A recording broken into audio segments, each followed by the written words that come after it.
It was produced during Prohibition, and owner Joe Cozza of Watertown has the paperwork on his 1931 Dodge Brothers coupe to prove it.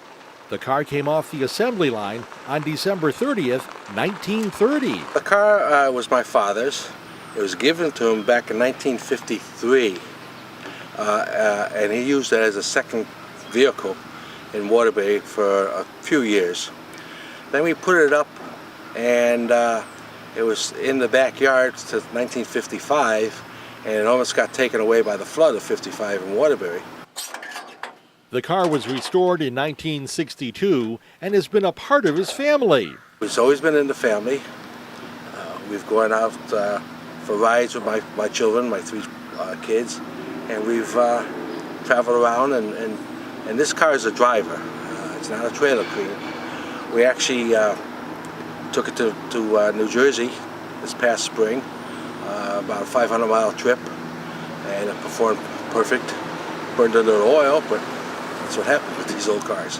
What features are found on this car that might be in a different place than they are today? Well, the starter pedal is you have to actually push the pedal on the floorboard to start the car. The high beams and low beams are all on the steering column.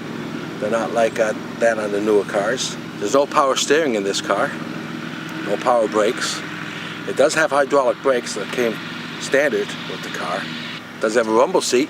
A lot of times people would go out and dates, and they would actually take four people and have a conversation back and forth because the back window does roll down.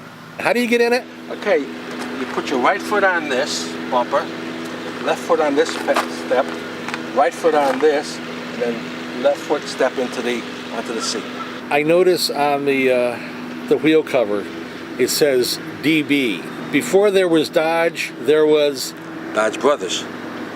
The Dodge Brothers started in 1914 building their cars.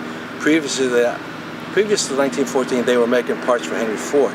What would it take for you to part with this? Nothing. I cannot part with it.